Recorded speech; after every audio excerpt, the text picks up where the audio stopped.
cual se opone y se levanta contra todo lo que se llama Dios o es objeto de culto, tanto que se sienta en el templo de Dios como Dios, haciéndose pasar por Dios. ¿Os recuerda algo de lo que hemos visto hace un ratito? ¿No os acordáis que cuando yo estaba todavía con vosotros os decía esto? Y ahora vosotros sabéis lo que lo detiene, a fin de que a su debido tiempo se manifieste, porque ya está en acción el misterio de la iniquidad.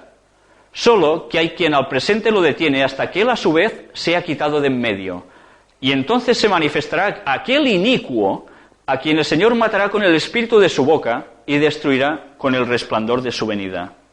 Por cierto, cuando dice iniquidad es una injusticia grande, una maldad. Vaya adjetivos calificativos, impresionantes, ¿eh? Tercera epístola de Juan, versículos 9 y 10. Otro proceso. Yo he descrito a la iglesia, pero Diótrefes, al cual le gusta tener el primer lugar entre ellos, no nos recibe. Aquí empezamos. Alguien que dentro de la congregación dice, yo soy el más bonito. Ya empieza a haber algo de mal rollo aquí.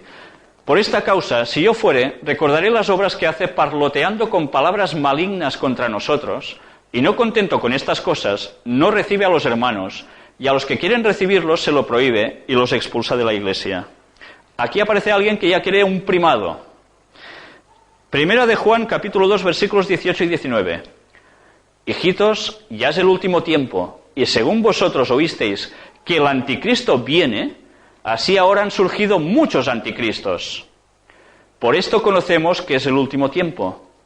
Salieron de nosotros, pero no eran de nosotros, porque si hubiesen sido de nosotros, habrían permanecido con nosotros.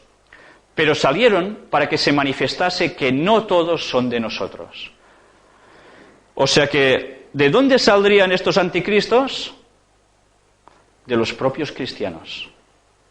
Por tanto, alguien que diga que el anticristo es quién sabe quién, primero habrá tenido que salir estos personajes del mundo cristiano. Y aquí está, en esos tiempos, en los años, el primer siglo del cristianismo, ya hacían esto.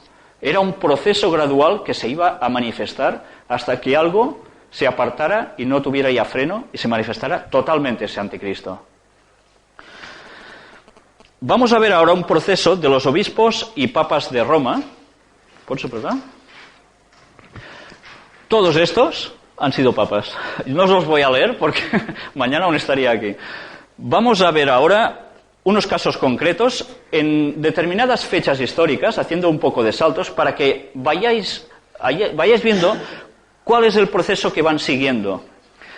Víctor I, entre el año 189 y 201, este señor mandó que las iglesias del Oriente observasen la Pascua en domingo.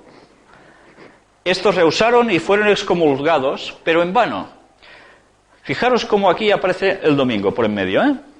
Julio I, del 337 al 352, el concilio de Sárdica, en el año 343, confirió al obispo de Roma el privilegio de juzgar entre obispos contenciosos. O sea que si entre los obispos había alguna cosa mala, el obispo de Roma, ¡pam!, intervendría. Inocencio I, del 402 al 417, tenía el concepto de ser obispo universal. Bueno, esta no es su foto, ya lo ves, no es que tuviera esta cara, pero es que no había grabado de la época. Vamos a ver ahora Sixto III, 432 al 440. Dijo, soy delegado por Dios para vigilar a la iglesia entera. O sea, él era el obispo de Roma, según él, claro. León I, 440 al 461, promulgó un decreto diciendo que el obispo de Roma es supremo. El concilio de Calcedonia en el año 451 puso a la par al obispo de Roma con el obispo de Constantinopla. Había una escisión.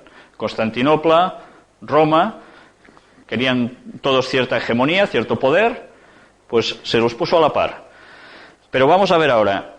Símaco, 498 al 514. El pontífice romano fue constituido juez en lugar de Dios, cumpliendo aquel cargo como vicegerente del Altísimo. Juan II, 533 al 535. Justiniano lo reconoció como cabeza de todas las iglesias del mundo cristiano. Por cierto, hago un inciso aquí. lo reconoció como cabeza de todas las iglesias del mundo cristiano. ¿Sabéis qué noticia ha surgido esta semana pasada? Y que en este país apenas se ha oído nada. Apareció en el Times, en Inglaterra, aquí muy poco en las noticias. Fijaros, ¿recordáis una conferencia donde enseñábamos que los ortodoxos y el Papa se visitaban, hacían unos acuerdos, y dijimos que esto era asunto profético? Pues ha habido ya una reunión con unas firmas diciendo que se ha acordado que católicos y ortodoxos van a tener una cabeza común. ¿Y sabéis quién va a ser el líder, el jefe, por decir algo? El Papa de Roma. La profecía se está cumpliendo delante nuestro y a veces ni nos estamos dando cuenta. Gregorio I, del 590 al 604, se comporta como un rey. Como un rey. Es un poder espiritual, teóricamente. Gregorio VII, del 1073 al 1085, puso restricciones sobre autoridades civiles. Esto es muy fuerte, ¿eh? Hacer restricciones sobre autoridades civiles quiere decir que alguien manda más que las autoridades civiles, y es un poder espiritual. Y terminamos con Inocencio III, del 1198 al 1216. Desempeñó un papel dirigente en los asuntos de los gobernantes de Europa. ¿Habéis visto en este breve repaso de todos los papas que han habido? No hemos entrado en detalles que la historia confirma muy claramente, de papas que tuvieron hijos, de papas que mataban a otros para que no subieran al poder, de una mujer papa, de montones de cosas que yo prefiero no ponerme y pensar que en todas partes hay de todo, ¿vale? Pero que evidentemente me denota que un gran poder espiritual de parte de Dios no sé si va a ser.